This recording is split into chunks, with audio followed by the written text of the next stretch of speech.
Ladies and gentlemen, welcome to the first episode of the Triple Threat Talk College Football Podcast. My name is Connor Ryan.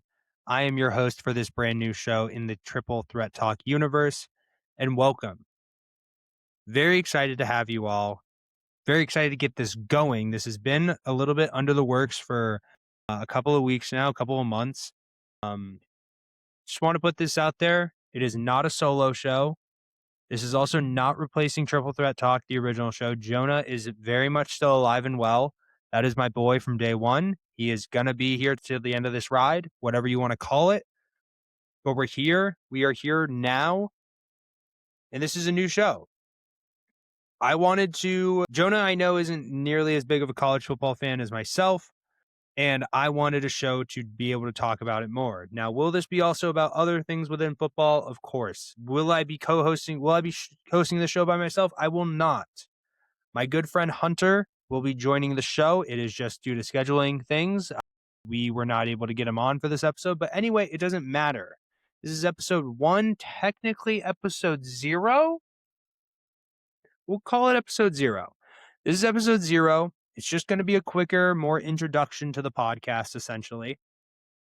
Basically, Hunter and I wanted to create a show covering college football, covering what has happened, and basically just have a platform for us to talk about it on a weekly basis. And this was what we got. This is what we're going to give you. I'm going to give you a rundown of the show. I'm going to talk about things that have been happening in the summer between Indiana winning the college football championship or college football playoff national championship against Miami and where we are today. Today is Thursday, August 27th. Game 1s of FCS competition started today and tomorrow. And by tomorrow, I mean Friday, when this episode is going to release. As well, week 0 starts on Saturday. Week 0 doesn't have a ton of matchups for the upcoming schedule. That's kind of why it is technically week 0. Really, the only big one that is notable. I mean, there are a couple notable ones. North Carolina versus TCU in Dublin, Ireland is the big one, but San Jose State will be playing USC on Saturday. And then as well, NC State, Virginia is another big one as well. But college football is a beast of its own. We are now. What is this podcast going to be? It is going to be a place where you're going to have two people who love watching sports, who love talking about sports, and two people who are pretty dumb from time to time, just babbling about the game of college football. Are we analysts? No. But what we are is two people who love this beautiful game of college football. You are also going to get a lot of different perspectives because I am a Boston College football fan. What does that mean? I've hated my life in terms of the game of college football for the last 4 to 5 years. Obviously, there are plenty of glory years when you look at the Matt Ryan years, Luke Kuechly being the best defensive player in one of the best defensive players in college football history. Please excuse this random ass light glitch. I don't even know what's happening. It is 11:05. So what are you going to do? But it's going to be a lot of fun. The thing is, though, the game of college football has changed. It is not what it once was. It is not what it was even 5 years ago. It was not even what it was 3 years ago. NIL has totally flipped this game on its head. Coaches have been run out because of it. Coaches have been brought in because of it. And just the way that they handle this game and how things are going to be handled moving forward. It is a whole different world of college football. It is the wild, wild west. And because of that, it has to be handled differently. And as a BC fan, it has been handled extremely poorly. You have people within the facility, you have people within the overall dynamic of that goddamn team who think they understand what it means or what it takes to get that team to the right position, but they just aren't doing that. They're not executing to the level that they should be, and they are just not going to be committed to the level that they want it to end up being. They want it to end up being the underdog story every time, where it's like, oh, they're a scrappy, hard-nosed team that ultimately pursues and breaks through the crack and wins 8 to 9 games When in reality, if Boston College wins 3 games this year, I'm going to be crying for joy. My actual prediction this year for BC is 1-11, and their only win that I feel confident in giving is against Maine. So, yeah, that's kind of where the state of BC football is at. My co-host Hunter, he's a Michigan fan. Very much a different dynamic when it comes to the aspects of college football. Obviously, on the top of the world a couple years ago, say what you want about Jim Harbaugh, say what you want about the scandals and whatever, but it is what it is. But he has the perspective of Big Ten football, very much the hindrance and benefits of the NIL coming in and everything. And now with the addition of Kyle Whittingham and some of the Utah staff members on that team, it is going to get better, in my opinion, from the nutcase that was Shamar Moore. But I think my big thing and what the summer has taught us with college football is the NCAA is dying. Not so much in the sense that people aren't wanting to play in the NCAA or play in college football or college basketball. I'm just using college basketball as the example here as well, because it's also affecting them. NIL is becoming free agency, and then standards are not being held to the level that they once were. You could be a mid-tier level player and still make millions of dollars in this world of college football now because of the transfer portal and NIL. It is now becoming players who are wanting to just get their big bag and go to wherever it is in order to get paid the most money possible so that they can have the most success moving forward. Do I have an issue with that? No. Do I think it needs to be regulated when it comes to the total amounts that are being paid? Probably, because why is a wide receiver or why is a linebacker getting paid $4 million to go from one school to the next?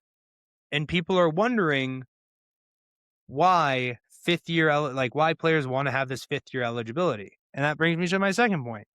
Obviously, in the past couple of weeks, if you've been following along with the news and everything, there was the court in Colorado that allowed 5th year eligibility for players from the 2022 class. But then the 10th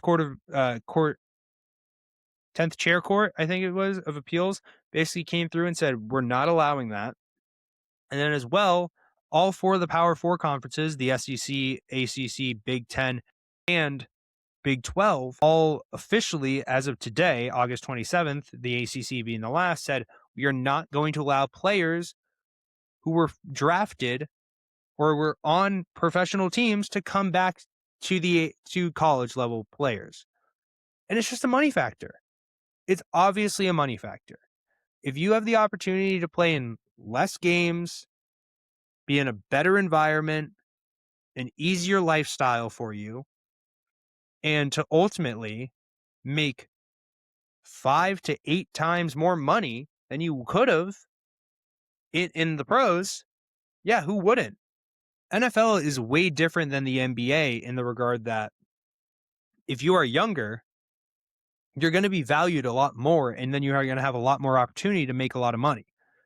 College football, you have to play 3 to 4 years just in order to be drafted.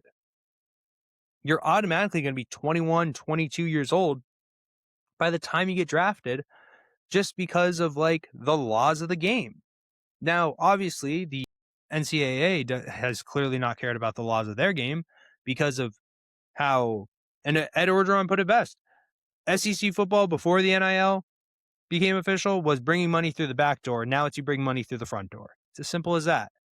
Do I think there are aspects of the game that have helped? Sure.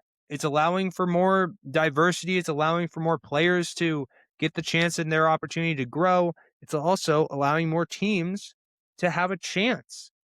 Literally, we saw one of the craziest turnarounds in college football in sports history with Indiana, going from bottom of the barrel in the Big Ten to making it to the college football playoff, ultimately losing to Notre Dame 2 seasons ago, and then this past season winning the national championship and going 16-0.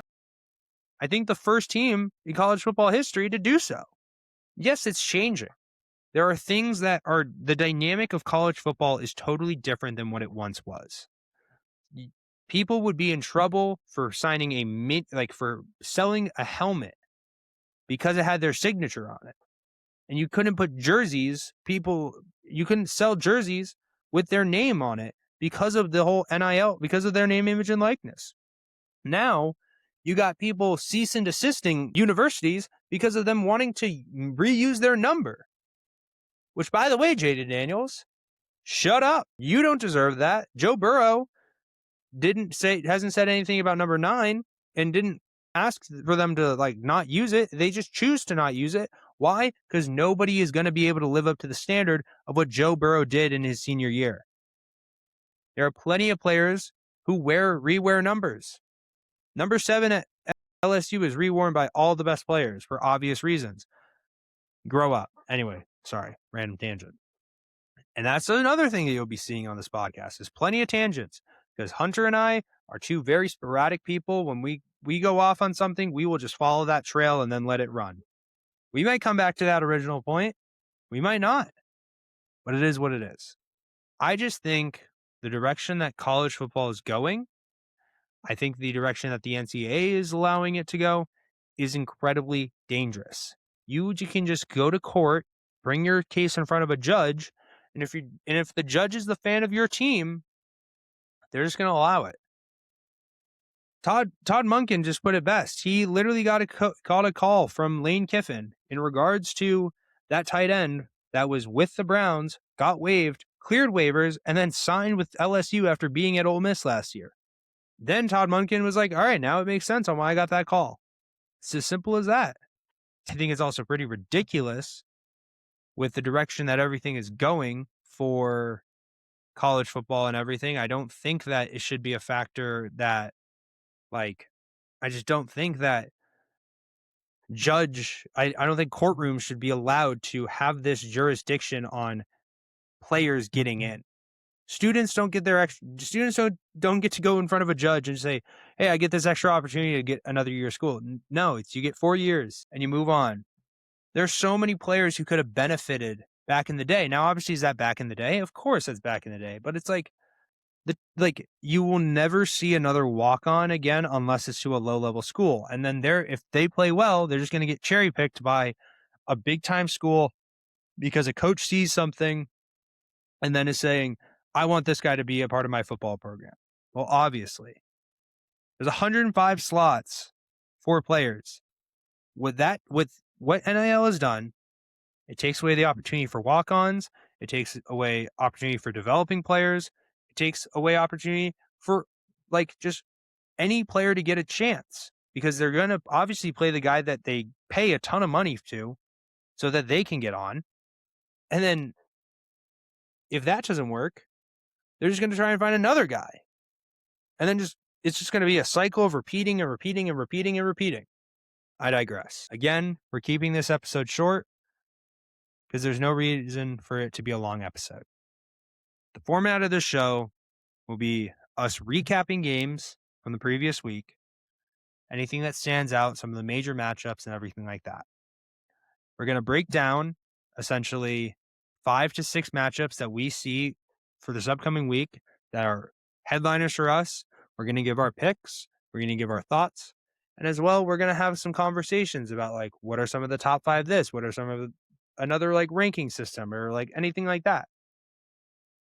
If you have any suggestions for us, if you have any comments or concerns or questions that you want us to answer, leave them down below. This is just the beginning. The episodes from here on out are going to be a lot longer and a lot more juicier and a lot more talkative. Again, it's 11:15 at night. Don't have a ton to talk about because it's just me. But hey, we're here and we're ready to go. My name is Connor Ryan, and welcome to the Triple Threat Talk College Football Podcast. We are excited for you to be here, and welcome for the ride. Until next week for Week 1 episode, peace out.